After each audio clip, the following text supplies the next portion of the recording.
In the operations center at Apex Skies, CEO Amelia Carter turned to Lucas Hayes with cold certainty and told him he was no match for her chief engineer. Lucas, a widowed single father working the overnight maintenance shift, had already spotted an abnormal vibration on the display and warned that the flight needed to stop immediately. Nobody listened. 5 minutes later, the left engine flashed a pressure failure, the brake system reported a fault, and Amelia, pale and shaking, grabbed his arm and begged him to please save everyone on board before it was too late for any of them. If you believe the person everyone overlooks can still save the day, stay with this story until the very end. The story began at 20 minutes past 5 in the morning at Crestview International Airport, Colorado, where a thin layer of snow covered the runway and a crosswind was building against the frozen ground. Inside the maintenance hangar, Lucas Hayes finished the last hour of his overnight shift, wiping grease from his hands and closing the metal toolbox that had traveled with him through every job he had ever held. Before heading toward the locker room, he made a short call to his 8-year-old daughter, Mia, reminding her to grab her backpack and promising he would be home in time for dinner. The call lasted only a few sentences, the kind of ordinary exchange that made up the quiet rhythm of his life as a widowed single father who had chosen stability over ambition.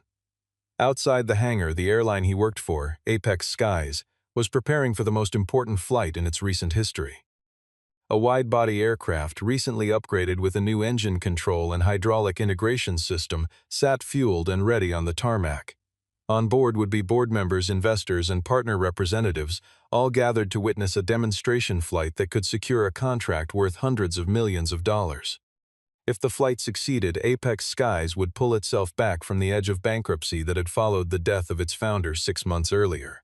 As Lucas walked past the left engine on his way out, he heard a short, intermittent hiss, barely audible over the wind. It appeared only when the hydraulic system built pressure.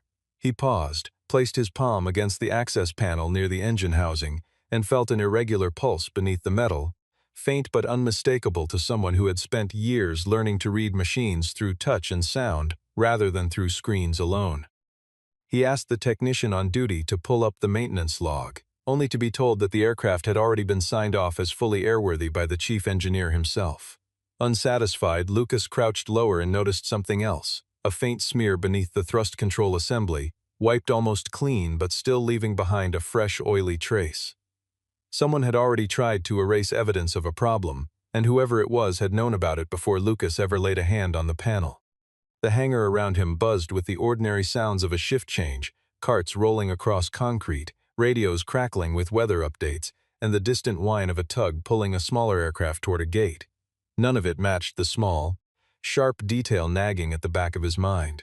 Years of experience had taught him that catastrophic failures rarely announce themselves loudly at first. They arrived quietly, disguised as something forgettable, easy for a tired mind or a rushed schedule to explain away. Lucas glanced at the clock mounted above the hangar door. There were still hours before the demonstration flight, technically enough time for a careful inspection if anyone in authority chose to order one. But he had worked at Apex Skies long enough to know how these mornings usually went. Contracts worth hundreds of millions of dollars did not wait for a maintenance technician's instinct, no matter how many years of experience sat behind it. He folded the printout from the diagnostic terminal, tucked it into his jacket pocket, and decided he would raise the issue formally before his shift officially ended, even if it meant walking into a room where he was clearly not expected. Inside the operations center, Amelia Carter arrived flanked by Connor Blake, the director of flight operations, and Jackson Reed, the chief engineer she had personally hired 18 months earlier. Screens along the far wall were being prepared to broadcast the demonstration flight live to a room full of investors gathered one floor above. Amelia moved with the practiced calm of someone determined not to show how much pressure she carried, though everyone in the room understood what was at stake for her personally. Jackson reported that every system had passed inspection, emphasizing that his own team had checked the aircraft 3 separate times overnight. He spoke with the polished confidence of a man who had built his career on sounding certain, regardless of what the data actually showed. Amelia, still adjusting to the responsibility left behind by her late father, the founder of Apex Skies, needed that certainty more than she needed the truth. A board meeting was scheduled immediately after the flight, and several shareholders were already pushing to sell the company to a rival before the year was out.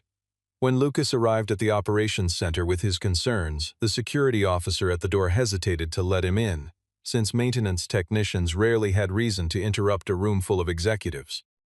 Diana Morgan, the safety coordinator, noticed the seriousness in his expression and waved him through, sensing that whatever he had to say was worth the interruption. Lucas explained that the vibration was not coming from the engine itself, but from a pressure balancing valve buried within the hydraulic line connecting the thrust reverser and the braking system. If that valve had developed a crack under cold temperature stress, it might show no symptoms while the aircraft sat still, only to fail once the engines reached full power during takeoff.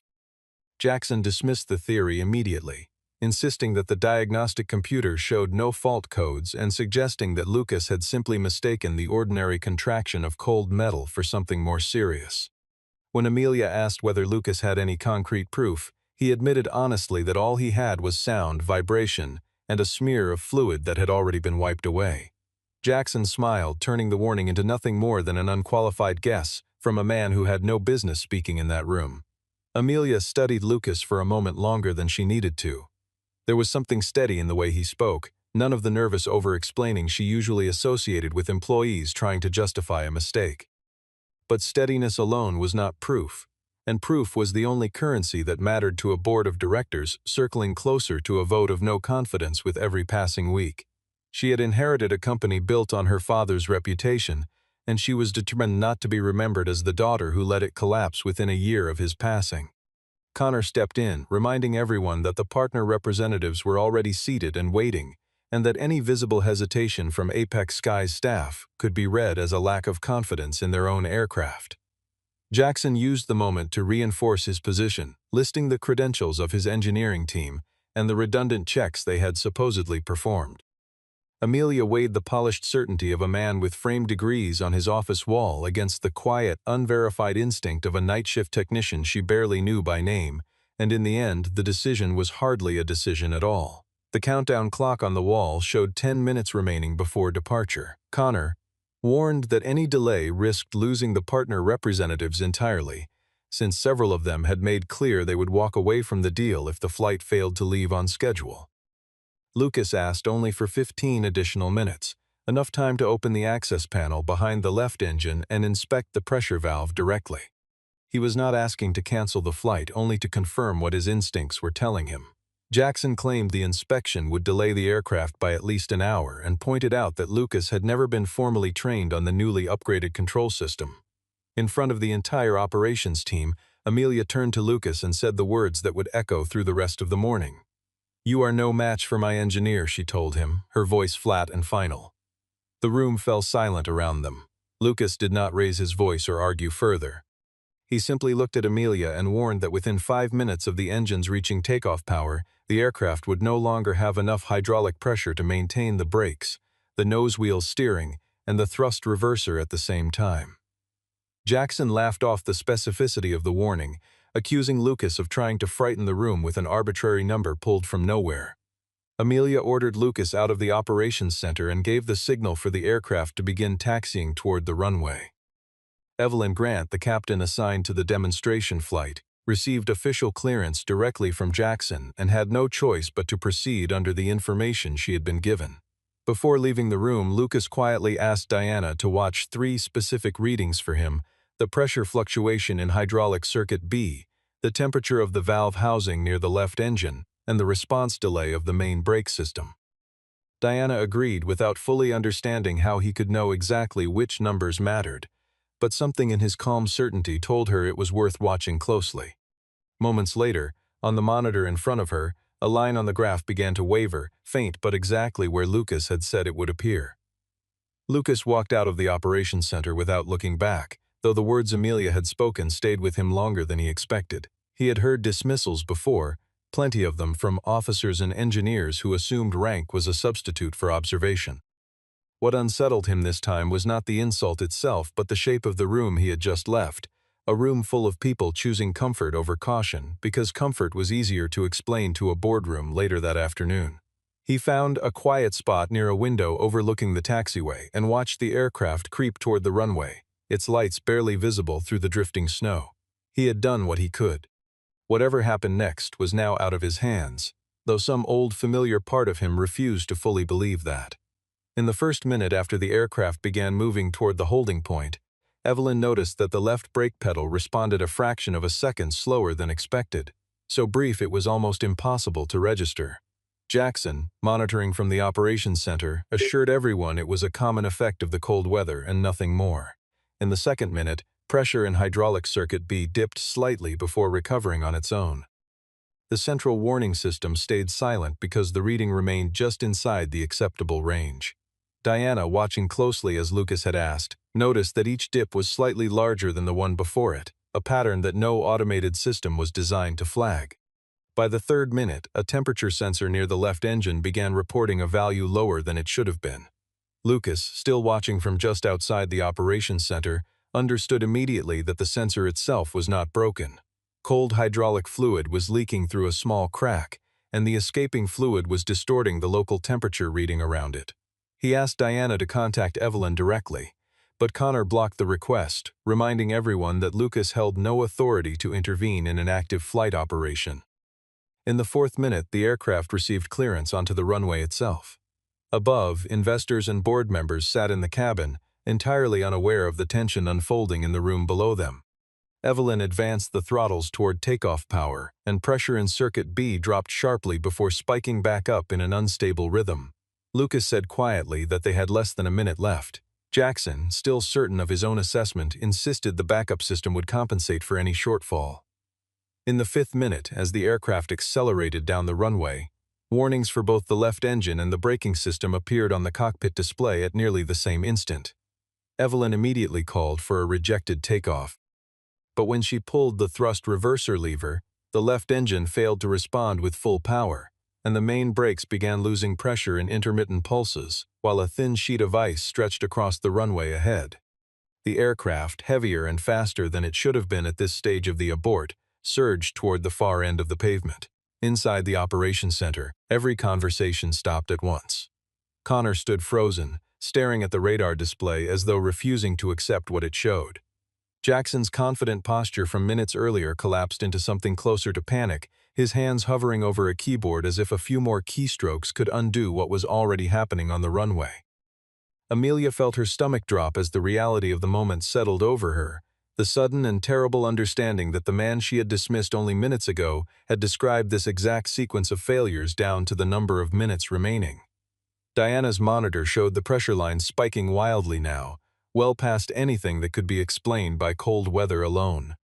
She turned toward the doorway where Lucas had been standing only moments before, but he was already gone, moving quickly back toward the operations center with the kind of urgency that made people step aside without being asked. The operations center dissolved into chaos. Connor called for emergency crews to deploy along the runway while Jackson scrambled to access the diagnostic system, unable to explain why 3 separate failures were happening at once. He suggested shutting down the left engine entirely, but Lucas, standing just inside the doorway, objected immediately, warning that cutting the engine would eliminate the last hydraulic pump still capable of generating any pressure at all. For Circuit B, Jackson then proposed activating the emergency brake system. Lucas warned that the system was designed for a single use only, and if triggered too early on an icy surface, the wheels could lock and send the aircraft sliding sideways instead of stopping in a straight line. Amelia watched the numbers on the screen fall into place exactly as Lucas had predicted minutes earlier, and in that instant she understood that the man she had humiliated in front of the entire room was the only person who truly understood what was happening. She crossed the room, took hold of Lucas by the arm and asked him, please, to save them. Lucas did not dwell on the insult from earlier. He asked only that Amelia grant him full authority over technical communication immediately and ensure that everyone in the room followed his instructions without hesitation. Amelia agreed at once, without a moment of resistance. Lucas assessed the situation quickly. The aircraft could not be stopped safely on the remaining length of runway, but at the far end there was an old maintenance taxiway leading toward a closed repair area. If Evelyn reduced speed at precisely the right rate, kept the left engine running at minimum thrust, and activated the emergency brakes only after changing direction, the aircraft might avoid the barrier fence at the runway's end entirely. The complication was that the nose-wheel steering system was also losing pressure, and without it, no amount of careful timing on the brakes would allow Evelyn to turn the aircraft in time. Lucas needed a way to restore pressure to that system within seconds, using nothing but knowledge that existed nowhere in the aircraft's standard operating manual. Amelia stayed close beside him, no longer issuing orders of her own, watching as he ran through the possibilities in his mind with the same quiet focus she imagined he must have carried into far more dangerous rooms long before he ever wore an Apex Skies uniform. For the first time since taking over the company, she felt entirely out of her depth, and strangely, that realization did not frighten her as much as she expected. It simply made her stop talking and start listening. Over the radio, Evelyn's voice came through tight but controlled, asking for guidance before the aircraft ran out of usable pavement entirely. Lucas keyed the microphone Diana handed him and began speaking directly to the cockpit. For the first time that morning, his tone even and unhurried despite the seconds ticking away beneath the wheels of a machine carrying dozens of lives that had never asked to be part of anyone's ambition. Lucas instructed Evelyn to reduce the right engine to a level just low enough to prevent the aircraft from swinging sideways, while keeping the left engine running instead of shutting it down entirely. Jackson protested that this went against every standard procedure in the manual. Lucas explained calmly that this was not a single engine failure but an interference fault between the pressure valve, the braking system, and the thrust reverser, all three of which had been tied into the same backup circuit during the recent upgrade. Standard procedure had never accounted for that configuration, because the update itself had quietly rewritten how the systems depended on one another. Diana pulled up an older schematic buried deep in the maintenance archive, and Lucas recognized a pressure return line originally intended for ground maintenance mode. Under normal conditions, it stayed locked while the aircraft was moving, but Evelyn could activate it manually through a rarely used diagnostic sequence that would take only a few seconds to complete. Lucas guided her through it step by step. Reduce the left engine to a high idle setting. Switch the auxiliary pump to manual control. Disable the automatic anti-skid function for exactly 2 seconds. Trigger the maintenance return line. Restore anti-skid before applying steering input. Pressure surged back into the system, though only enough to last around 10 seconds. Evelyn steered the aircraft onto the narrow maintenance taxiway, the right wingtip passing dangerously close to the runway's edge lighting. Ahead, a ground service vehicle sat parked directly in the aircraft's path, its crew scrambling to move it out of the way, though not fast enough to clear the space in time. Lucas realized Evelyn now faced a choice between striking the vehicle head-on or veering off the paved surface entirely onto frozen ground that could collapse the landing gear. He told her to cut the right engine completely, hold the left engine at minimum thrust to create a gentle turning force, and trigger the emergency brakes only the instant the nose shifted clear of the vehicle. The aircraft rotated slowly, tires skidding sideways across the icy taxiway, and came to rest only a few short meters from the parked vehicle. There were no serious injuries. A handful of passengers suffered minor bruises from the abrupt stop, but every person on board was evacuated safely within minutes. Inside the cockpit, Evelyn exhaled and told the operations center over the radio that a delay of even a few more seconds would have carried them straight past the barrier fence at the end of the airfield. The room fell completely silent, every eye turning toward Lucas.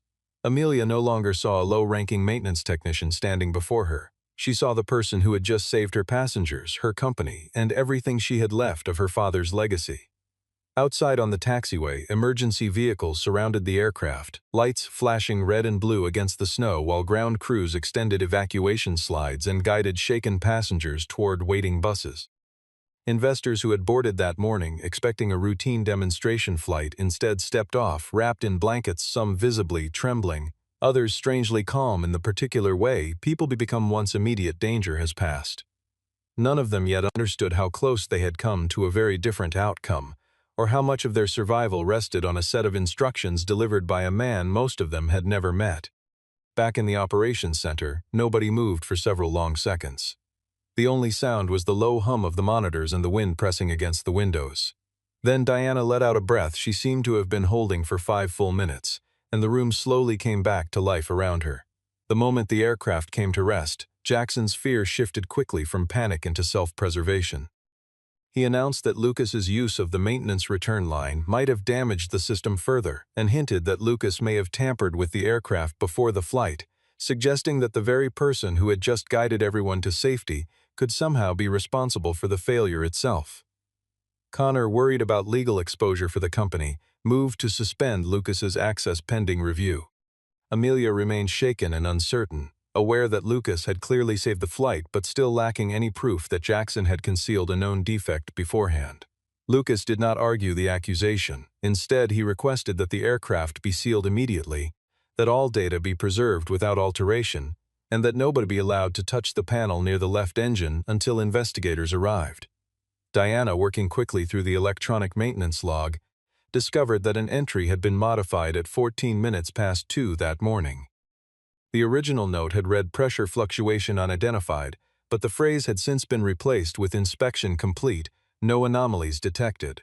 The account responsible for the change belonged to a different technician entirely, one who was confirmed to be on leave in another state at the time the edit was made. Someone had used another employee's login credentials to rewrite the record. Diana also discovered that the security cameras covering the maintenance bay had lost exactly 12 minutes of footage overnight, a gap too precise to be coincidental. Lucas remembered the smear of fluid he had noticed earlier, wiped clean but not quite gone. If they could locate the rag or waste material used to clean it, they might be able to pinpoint the exact moment the leak had first been discovered, and by whom. Amelia listened to Diana's findings with a growing sense of unease. Jackson's accusation against Lucas had sounded confident in the moment, but confidence, she was beginning to understand, had never been proof of anything at Apex Skies. She asked Connor to hold off on finalizing any decision about Lucas's status until the investigators had a chance to review the maintenance records themselves, a request that visibly irritated Jackson, who pushed for an immediate resolution before evidence could complicate the narrative he had already begun building. Evelyn, still shaken from the flight itself, quietly pulled Amelia aside and told her that whatever else the investigation uncovered, the numbers Lucas described in advance had matched the failure almost exactly, minute for minute. That kind of precision, she said, was not something a person invented under pressure. It came from somewhere real, and Amelia intended to find out where. While federal safety investigators made their way to the airfield, Amelia asked Diana to pull Lucas's full employment history. What came back was strange. Most of his earlier career listed only as classified federal contract work, with no detail beyond dates and a security clearance level far higher than anything typically required for airline maintenance staff. Evelyn recognized his name from an old internal newsletter she had read years earlier. Lucas had once worked on hydraulic redundancy design for military transport aircraft, developing fail-safe mechanisms meant to prevent exactly the kind of cascading failure that had nearly destroyed the demonstration flight. That same redundancy design had later been adapted by a civilian contractor and quietly integrated into the very aircraft platform Apex Skies now operated. Lucas had not guessed at the failure. He had studied similar failure patterns years earlier in a testing program that had ended in tragedy, when a fellow engineer was killed during a live evaluation of a prototype system. After the accident, Lucas walked away from every high-level offer that followed, unwilling to keep working in an environment where deadlines were consistently placed above caution.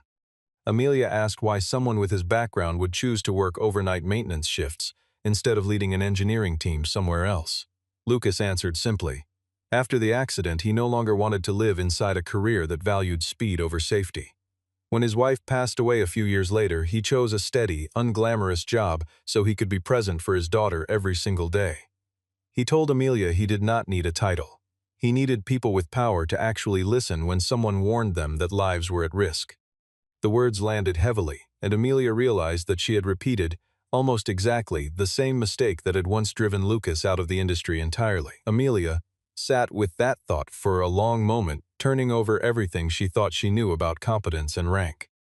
Her father had built Apex Skies on the belief that good instincts mattered as much as good credentials, a philosophy she had quietly set aside once she inherited the responsibility of keeping the company alive. Looking at Lucas now, she understood how far she had drifted from that founding principle, and how easily an entire flight full of people had nearly paid the price for it. She did not ask him to return to the kind of high-pressure engineering career he had left behind. She sensed correctly that he would refuse. Instead, she found herself wondering how many other employees throughout the company carried knowledge and judgment nobody in a position of authority had ever bothered to ask about. Lucas and Diana searched the maintenance waste storage area and found a bag of cleaning rags mistakenly placed in the general trash instead of the designated chemical disposal bin. One rag was soaked with a specialized hydraulic fluid used only on the aircraft involved in the demonstration flight. A barcode scan on the bag showed it had been removed from the maintenance area at 9 minutes past 2 that morning, only minutes before the log entry had been altered. Diana then checked the badge access system and found that Jackson's credentials had opened the secondary server room at 11 minutes past 2. Jackson had not caused the mechanical fault himself. He had discovered the crack during an overnight test run, but the replacement part needed at least 2 days to arrive. If the flight were delayed, Jackson stood to lose a substantial bonus, and Amelia might question his competence entirely.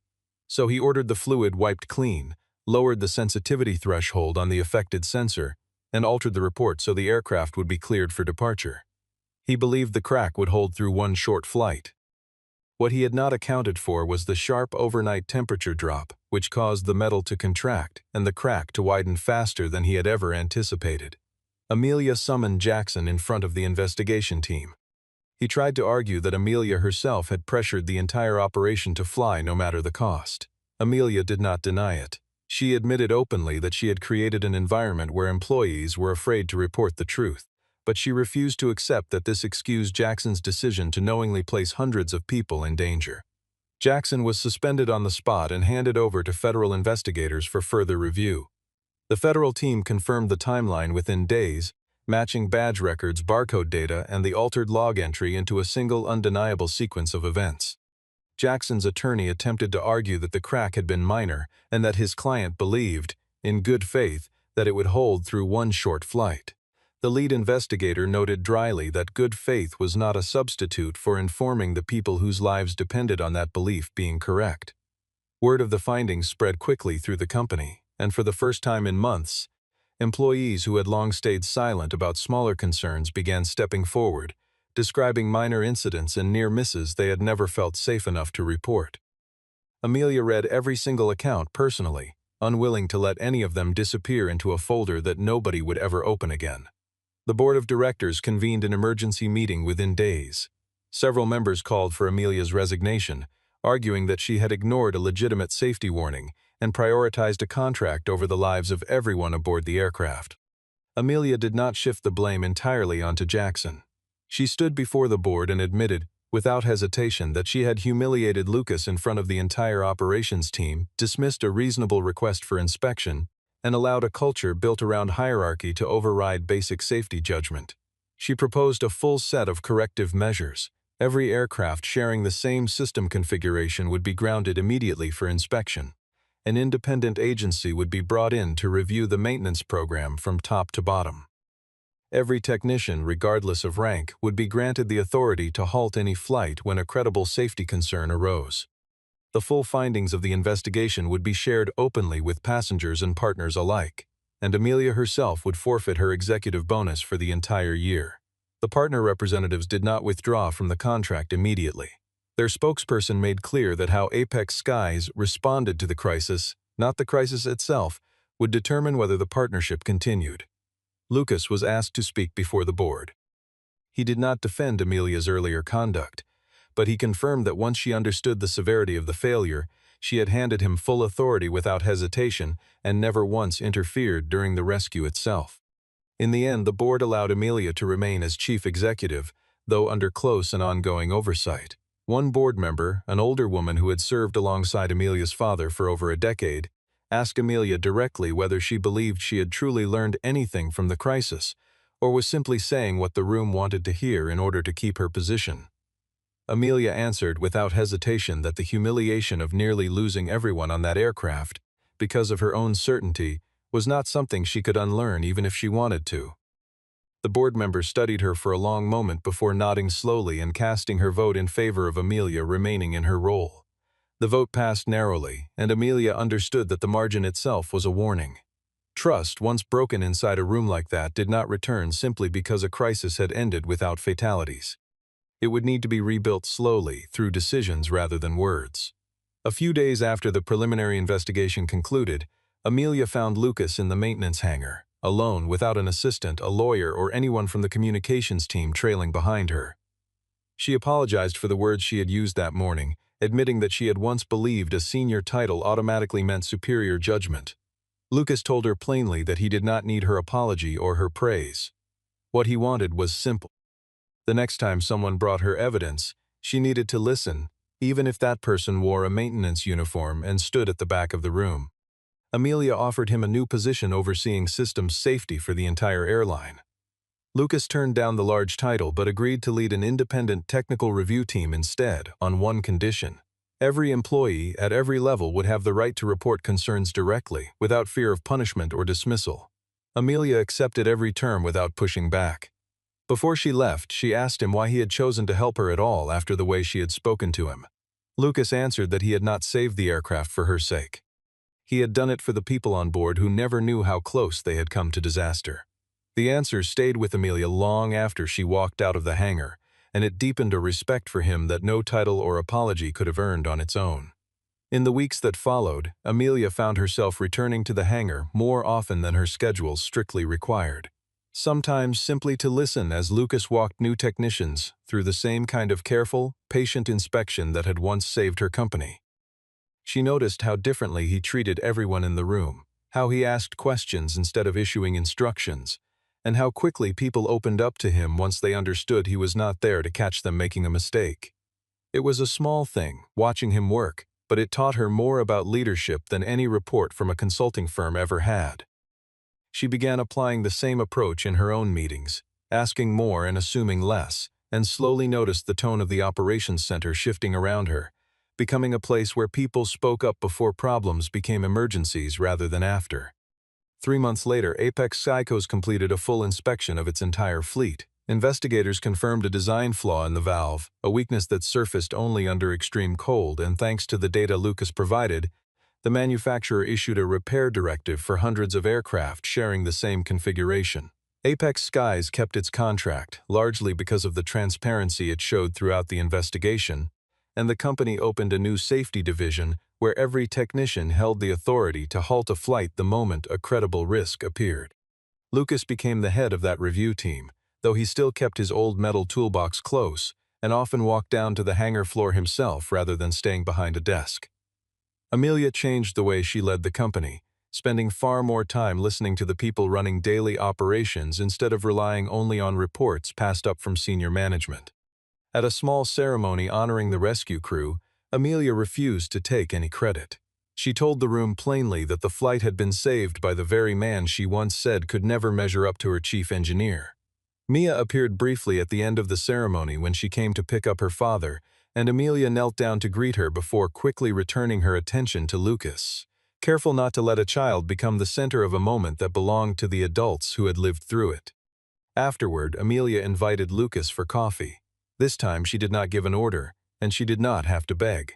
Lucas studied her for a moment before agreeing. They walked out of the hangar together as an Apex Skies aircraft lifted safely into the winter sky above them.